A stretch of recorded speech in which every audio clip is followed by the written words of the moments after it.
Kalau yang hafal Quran itu syafaat begitu. Syafaat ya, syafaat. Setiap orang yang beriman bisa ngasih syafaat.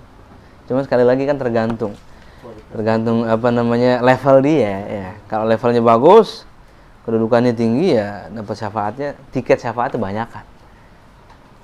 Kalau misalkan orang biasa dapat syafaat cuman mungkin buat orang tuanya, buat keluarganya seperti itu. Bismillahirrahmanirrahim. Mana sih kemarin? Hah? Yang keberapa? Membasuh wajah. Asani itu ya? Benar? Ketiga sekarang? Sekarang ketiga? Iya. Ada batasnya nggak? Sekarang ketiga kedua? Kemarin yang kedua membasuh wajah. Kemarin udah yang kedua? Udah. Asalisu. Belum ini emang udah? Belum. Kemarin pas lagi niat ada pembahasan wajah. Kan dikasih batas dong. Atsani ghuslul wajhi wa hadduhu ma baina manabiti sya'ri ra'sihi wa maghbili atau wa maghbali lagane. Rukun wudu yang kedua itu membasuh wajah. Jadi yang pertama niat ya. Cara-cara niat udah kita bahas. Ada niat orang normal, ada niat orang yang punya penyakit daimul hadas. Setelah kita tahu cara niat, sebagaimana maklum niat itu dilakukan ketika kita membasuh wajah. Pokoknya ketika itu air di muka kita, nah itu waktunya niat. Udah kita bahas juga sebelumnya. Bagusnya supaya kita nggak ragu-ragu dengan niat, sebelum kita basuh wajah itu niat udah ready, ya, udah siap di hati kita. Sehingga ketika air itu mengenai wajah, ketika kita basuh wajah, nah itu udah pasti niatnya sah. Udah pasti niatnya sah. Nah kemudian yang kedua membasuh wajah. Pertama, wajah yang harus dibasuh dengan air ketika wudu itu dari mana sampai mana ya. Bagian wajah mana yang harus terkena air. Ada pala, ada wajah ya, atau kita sebutnya muka. Ada pala, ada muka. Nah, bagian muka mana yang harus dibasuh dengan air? Ma baina manabiti sya'ri ra'si wa maghbali dzakani. Adapun dari atas ke bawah, dari atas ini dimulai dari manabiti sya'ri ra'si. Tempat numbuhnya rambut pada kebanyakan orang. Tempat numbuhnya rambut pada kebanyakan orang. Kenapa kita katakan pada kebanyakan orang? Karena ada sebagian orang yang memiliki mungkin kelainan itu nggak ada rambutnya sama sekali misalkan, ya. Nah, misalkan dia nggak ada rambutnya sama sekali. Dari mana batas wajahnya? Oh lihat kebanyakan orang dari mana batas wajahnya? Dikira-kirain aja. Nah, disitulah dimulainya bagian yang wajib dibasuh dengan air ketika wudu. Nah itu dari atas. Bawahnya di mana? Wa maghbali dzakani. Ada yang namanya dagu ya. Bagian dagu yang terlihat dari depan itulah bagian yang harus dibasuh dengan air. Yang kelihatan dari depan di kebanyakan orang, bukan yang kegemukan. Karena kalau kegemukan biasanya dagunya lemaknya itu sampai ke bawah. Nah, ini kalau orang yang normal, nah itu kan dagunya itu kalau dari depan kelihatan lagi tegak ya, nggak lagi dongak, lagi tegak ini. Nah, pokoknya sebagian dari sini. Nah, ini karena kita rasain ada tulang tuh ya. Nah, itu bagian yang harus dibasuh. Jadi atas sampai bawah. Dari sini sampai sini. Ini panjangnya. Wa ma baina udhunaihi. Kemudian kalau lebarnya dari mana? Antara telinga dengan telinga. Antara kedua telinga. Antara dua kuping. Ini yang namanya syahmah kalau dalam bahasa Arab ya. Antara dua kuping. Nah, ini bagian yang harus dibasuh dengan air. Faminhul ghamam wal hudub wal hajib wal izar wal anfaqah wa basharan wa sya'ara wa inkasfa.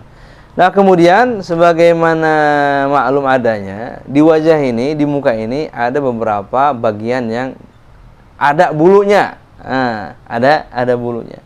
Nah, itu bagaimana? Wajib dibasuh dengan air atau enggak? Wajib dibasuh dengan air. Mau tebal, mau tipis, maka sampai dalam-dalam harus kena air. Kalau orang Asia biasanya ya yang ada itu pertama apa? Al-hudub, bulu mata. Al-hajib, alis, wal idhar. Wal idhar itu yang orang sebutnya ini apa? Kalau dalam bahasa namanya idhar. Cambang sini, sampai sini, sini. Kalau di sini sampai sini. Cambang juga kita nyebutnya. Cambang. Pokoknya cambang yang enggak semua orang punya. Kan kalau cambang yang semua orang punya di sini. Kan kalau di sini kan tergantung apa? Tergantung gennya kan. Nah, ini namanya idhar yang di sini. Nah, kemudian wal anfaqah. Anfaqah itu bulu yang di sini. Wa basyaran wa asyara wa in kasufa. Nah, kalau misalnya orang kita orang Asia biasanya enggak ada yang sampai tebal. Nah, ada sebagian orang itu sampai tebal. Al-ghamam itu bulu yang ada di jidat ini. Kan kadang ente lihat tuh ada sebagian orang jidatnya ini ada bulu-bulunya kan. Ya. Nah, itu semuanya wajib kena air dan bagian dalam juga harus kena air. Jadi bukan luarnya doang, sampai dalam. Alis misalkan. Kumis kalau tebal ya itu harus sampai dalamnya. Nah, pengecualian cuma jenggot. Jenggot ini kalau tebal yang wajib luarnya doang. Selain jenggot itu luar dalam. Kalau jenggot cuma luarnya doang.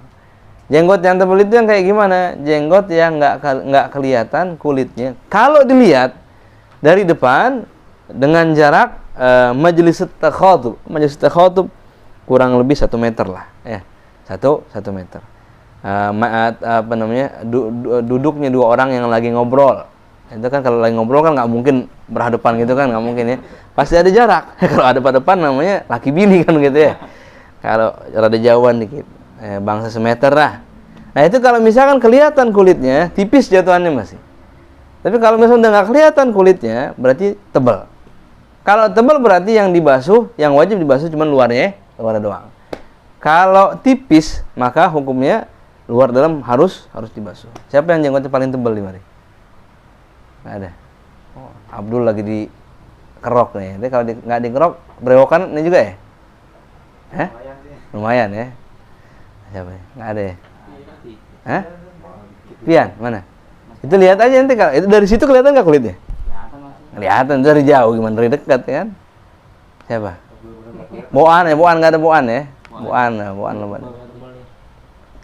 Nah, pokoknya yang kayak gitu ya bisa dikira-kirakan. Jadi kalau tebal yang wajib cuma luarnya doang. Cuma memang sunnah hukumnya kalau orang punya jenggot tebal ditakhlil. Apa takhlil? Takhlil itu dibersihin juga, dikenain air juga bagian dalamnya ya.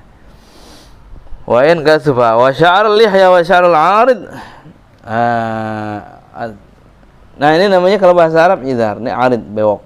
In khaffa ghasala dhahirahu wa batinah. Wa in kasufa ghasala dhahirahu. Jadi pengecualian 2 ya, yang pertama jenggot, yang kedua brewok. Brewok yang mulainya dari sini. Bukan dari sini. Yang enggak semua orang punya ada pokoknya dah ya. Namanya apa tuh? Kalau yang di sini kan semua orang ada. Nah, yang dari sini ke sini itu kan enggak semua orang ada. Nah, ini namanya dalam bahasa Arab 'arid. Kalau misalkan tipis luar dalam. Jenggot sama brewok sini ya. Kalau tebal yang wajib cuma bagian luarnya doang. Wa in kasufa ghasala dhahirahu wa yustahabbu takhlilul lihyati al-kathati bi asabihi min asfal. Nah, tadi udah kita jelaskan nih. Kalau misalkan jenggotnya panjang, sunnah buat ditakhlil. Cara yang paling utama gimana? Cara yang paling utama sebagaimana Nabi SAW itu kalau jenggotnya panjang. Karena Nabi itu jenggotnya itu kalau kita kan biasanya banyak orang diginiin ya. Giniin ya. Nah, Nabi itu dikedepanin kalau iya dari dalam keluar. Makanya jenggotnya rada keluar, enggak ke dalam. Nah, nanti kalau pernah lihat fotonya Habib Umar tuh, ini jenggotnya rada ke depan. Ya. Habib Umar, Habib Ali Jufri. Kenapa sunnahnya begitu ke depan? Bukan di ke bawahin. Nah, itu rukun wudu yang kedua, itu membasuh aja. Yang selanjutnya, wa ghuslul yadaini wa al-mirfaqaini wa ma 'alaihi wa. Yang ketiga, membasuh kedua tangan sampai 2 siku. Wa ma 'alaihi dan apa saja yang ada di atas kedua tangan tersebut. Nah, jadi rukun wudu yang selanjutnya membasuh kedua tangan dari ujung jari sampai ujung siku, dari ujung jari sampai siku. Nah, siku ini termasuk bagian yang harus dibasuh ketika wudu. Siku ya. Tahu kan siku nih, tulang sini. Nah, ini siku ini harus kena air, bukan sampai siku bukan ya. Tapi siku ini juga harus kena air kan. Malahan kalau bisa basuhnya itu sampai pundak sini. Cuma yang wajib cuma sampai siku doang. Nah, sikunya harus basah. Kalau nggak basah, wudunya nggak sah. Sikunya harus basah. Nah, begitu juga kalau misalkan ada orang tangannya itu bulunya tebal. Nah, itu harus diratain pakai air. Jadi sampai dalam-dalamnya harus kena air. Nah, itu rukun wudu yang ketiga. Ini kita masalah sunnahnya belakangan ya. Ini sekarang kita yang wajib dulu. Rukun wudu yang keempat, mashu syai'in min basyaratir ra'si aw sya'rihi fi haddih. Yang keempat, mengusap. Ada membasuh, ada mengusap. Kalau membasuh itu airnya mesti ngalir. Kalau mengusap asal basah doang, ya. Ini yang kedua dan yang ketiga itu membasuh wajah dan membasuh tangan. Itu artinya airnya mesti ngalir. Nggak mesti ngalir terus, nggak mungkin bisa ya. Yang penting ketika pertama kali dibasuh itu airnya ngalir. Makanya kalau air udah nggak ngalir, nggak bisa tuh kita ratain sampai misalkan air supaya rata ke semuanya. Cuma selama masih ngalir boleh kita ratain. Kalau misalnya airnya dikit doang, begini terus dilap-lapin. Basah sih basah, cuman nggak ngalir, nah itu nggak sah. Makanya kalau misalnya wudu pakai semprotan burung, nah itu nggak sah wudunya. Kecuali kalau nyemprotnya banyak tuh. Begitu juga kalau pakai botol, pakai aqua gelas tuh ya. Nah itu bagaimana hukumnya? Lihat dulu. Kalau misalkan ngalir ke seluruh anggota wudu yang memang mesti mengalir, maka wudunya sah. Cuman kalau misalkan pakai sedotan, ambil tes. Nah itu nggak sah. Kenapa? Itu cuma ngelap doang. Memang awalnya ngalir. Cuman kan yang sisanya itu cuman asal basah doang. Bedakan antara mengalir dan dilap-lap doang. Ya. Makanya kalau yang keseringan itu orang lagi sakit. Kalau memang wudu ya wudu, kalau tayamum ya tayamum. Kalau misalnya masih bisa wudu, ya wudunya yang benar. Jangan cuma dilap-lap doang pakai anduk. Kan banyak tuh ya. Lagi sakit cuma dilap-lap doang pakai anduk mukanya, tangannya, kemudian palanya, kakinya. Nah, itu ya wudu kagak, tayamum kagak ya. Nah, kalau misalnya wudu sekalian ditatakin pakai ember atau gimana. Kecuali emang udah nggak bisa banget, nggak bisa banget baru tayamum misalnya. Kalau masih memungkinkan wudu harus diwudukan dengan cara yang benar. Nah, yang keempat ini mengusap sebagian walaupun cuma satu helai atau setengah helai dari rambut ya, atau kulit yang ada di kepala ya. Ini kulit kepala ya, bukan kulit muka, kulit kepala di sini. Jadi bebas. Mau rambutnya boleh, mau kulit kepalanya juga boleh. Walaupun sangat sedikit. Asal basah. Bahkan kalau misalkan di ini ngusapnya itu di atas kopiah, pakai atas peci sah juga. Ya. Karena kita pakai peci nih, beginiin. Kemudian dibasahin pecinya sampai ke dalam, basahnya sampai ke dalam. Wudunya sah. Jadi misalkan habis basuh muka dipakai peci lagi gitu ya, nanggung banget habis basuh muka, pecinya dipakai lagi atau pakai topi, maka sah. Nah, begitu juga kalau misalkan imamah. Kalau orang pakai imamah itu bisa yang diusap imamahnya atau pecinya. Cuman ini kalau hanya untuk melengkapi. Misalnya begini, dia pakai peci begini kan. Ya. Nah, ketika mengusap kepala pas wudu, ya, itu kan disunahkan kita usap semuanya. Kalau misalkan kita lagi wudunya itu di tengah perjalanan, maksudnya pakai peci kan gitu. Kalau di rumah kan biasanya peci bisa dibuka gampang. Lagi di tengah jalan, di rumah orang, kita mau ngambil kesunahan juga misalkan, tapi peci nggak mau kita buka. Pertama yang harus dikerjakan itu usap bagian wajibnya walaupun sedikit. Ya, dikit nih. Kita kan mau ngambil kesunahan semuanya misalkan. Nah, sisanya itu boleh di atas peci atau di atas topi. Yang penting ada sedikit bagian Yang wajibnya yang kena. Nah itu tetap dapat kesunahannya. Artinya kan sunnah hukumnya kita meratakan kepala dengan ketika wudu. Ya, yang penting basah ya. Seperti itu. Nah itu jadi rukun wudu yang kelima ya, yang kelima. Yang keempat, mashu syai'in min basyaratir ra'si aw sya'rihi fi haddih. Kulit kepala atau rambut kepala yang ada di batas kepala.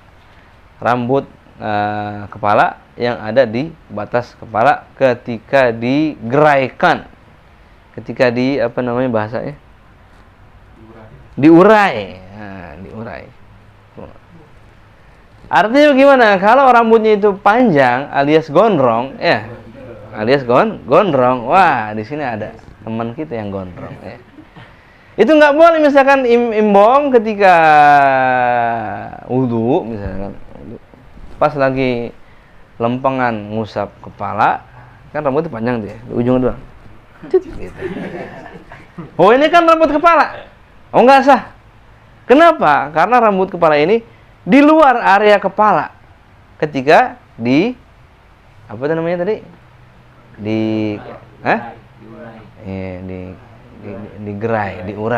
gitu dah. Walaupun posisi rambut, misalkan posisi rambut saat itu sedang diikat misalkan, kayak model sekarang tuh kan diikat gitu kayak CR ya. Rambutnya diikat, yang kagak-kagak aja ya. Ikat rambutnya. Nabi dulu nggak pernah diikat rambutnya, gondrong cuman nggak diikat. Nah udah diikat mukanya nggak mendukung gitu ya. Itu gerai. Walaupun posisi rambut saat itu di kepala, maksudnya lagi diikat ya. Nah itu nggak sah juga. Jadi lihat kalau misalkan ketika lempengin, ketika digerai gitu ya, di luar area kepala, maka itu nggak sah untuk diusap ya. Yang sah diusap itu kulit kepalanya atau rambut yang masih di area kepala ketika dia digeraikan, diuraikan ya. Kalau misalnya di luar area kepala, cuman itu doang yang diusap, wudunya nggak sah. Jadi amannya itu kalau bisa sampai sampai kulitnya basahnya. Atau ya kalau mau aman di tengah-tengah sini, rada tengahan dikit, jangan di ujung sini, di tengah-tengahan dikit. Nah itu. Nah selanjutnya rukun wudu yang kelima, ghuslu ar-rijlaini ma'al ka'baini wa syugugihima. Membasuh kedua telapak kaki sampai mata kaki. Jadi mata kakinya harus kena air juga. Ma'al syugugihima artinya apa? Kalau misalkan kakinya ini ada yang pecah-pecah, ya, ada yang bongklak kakinya, misalkan di tumitnya itu biasa ya. Kalau misalkan lagi musim panas biasanya, musim panas kemudian kering, itu biasa di tumit kaki ada pecah-pecah. Ya. Nah itu harus diperhatikan. Bagian dalamnya juga harus kena air. Bagian dalamnya harus kena air, kecuali kalau misalkan sakit.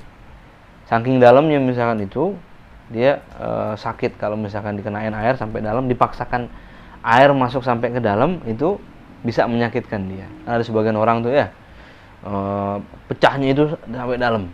Nah itu kalau misalkan kena air nggak masalah, ya harus kena air semuanya. Tapi kalau misalkan perih, kalau misalkan dipaksain sampai ke dalam, nggak usah. Tidak usah. Alhasil kalau misalkan ada pecahan-pecahan, harus diperhatikan. Pecahan-pecahan tersebut juga terkena air khususnya. Begitu juga kalau misalkan kakinya ini normal, cuma lagi musim hujan kayak sekarang, yang rentan kaki itu kotor tumitnya. Karena Nabi pernah mengatakan ya, ketika lewat kuburan, kemudian Nabi mengatakan, makna hadisnya aukamagol, itu ini orang lagi diazab. Kenapa? Karena wudunya sembarangan. Ya, wudunya sembarangan. Sembarangannya itu pas lagi basuh kaki dia nggak perhatiin. Pas lagi basuh kaki dia kagak perhatiin tuh kakinya udah kena air semua atau belum. Ya. Nah selanjutnya yang terakhir at-tertib bainal arkan. Yang terakhir rukun wudu yang terakhir mana tadi? At-tertib. Apa arti tertib? berurutan sesuai dengan nomor rukunnya. Sesuai urutan rukunnya. Kecuali yang pertama tadi ya, karena niat ini berbarengan dengan basuh wajah. Basuh wajah, setelah itu udah selesai baru tangan, setelah itu baru kepala, terakhir baru kaki. Kecuali kalau wudunya itu nyilem. Wudunya berendam, nyilem. Ya. Kalau semua anggota wudunya ada di dalam air. Semua anggota wudunya ada di dalam air. Atau seluruh badan di dalam air. Ya.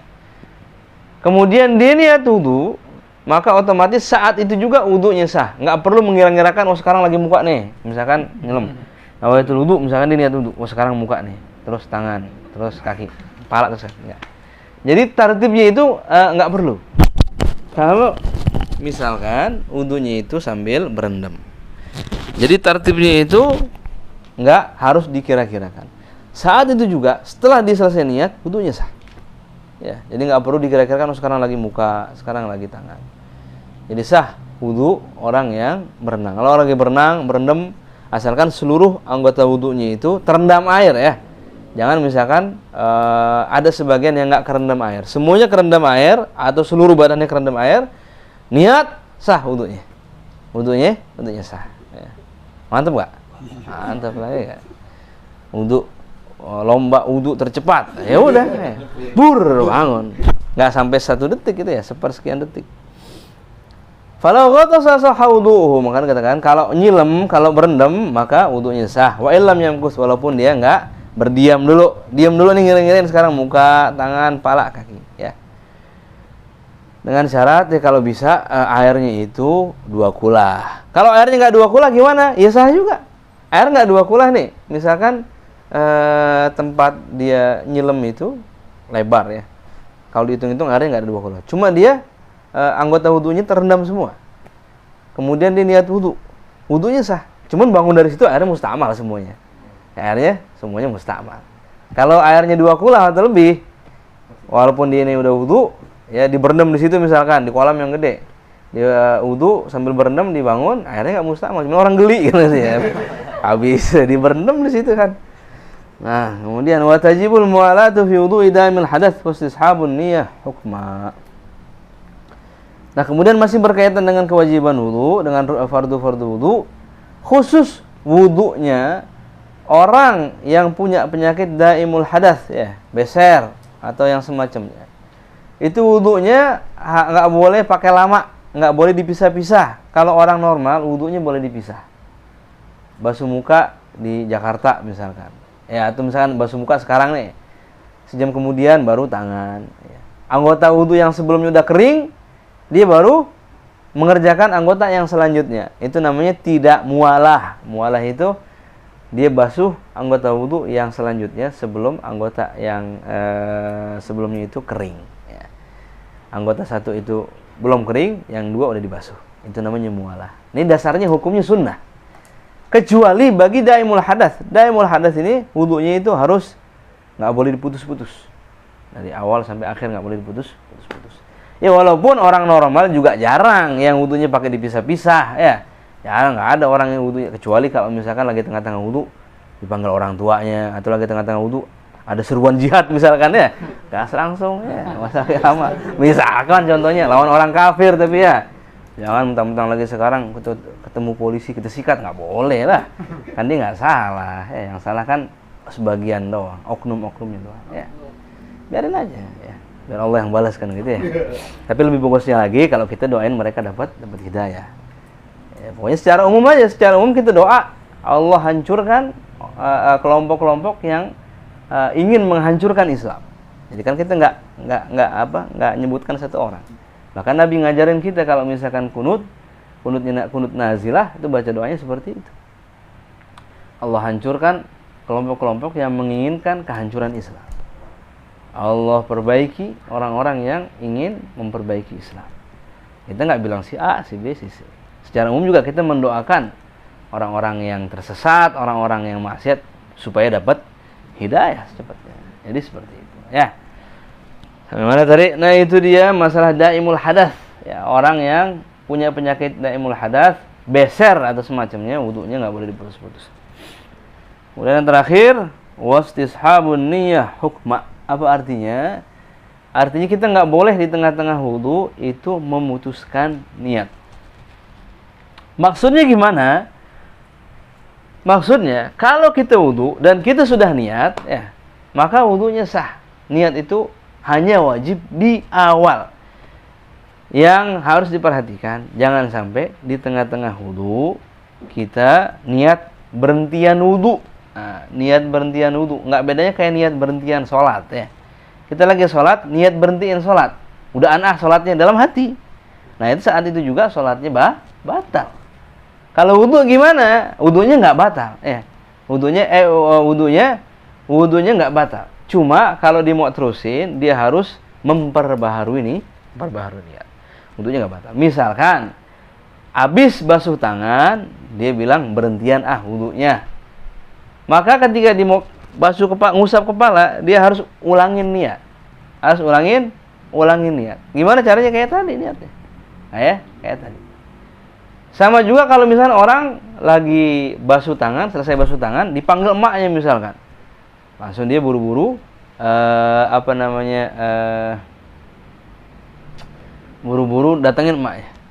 Kemudian tahu-tahu kepalanya ini misalkan kotor. Kepalanya kotor. Dia mau bersihin pakai air. Nah, di waktu yang bersamaan, dia ini wudunya belum selesai. Tangannya udah. Setelah tangan apaan? Pala. Nah, dibasuh pala nih. Palanya dibasahin pakai air. Ngapain dia basahin pakai air? Mau bersihin kepalanya. Ya. Maka wudunya belum sah. Wudunya belum sah. Karena tujuan dia basahin air itu ngapain? Bersihin kepala. Beda hal kalau misalkan dia tengah-tengah wudu disuruh emaknya ke warung.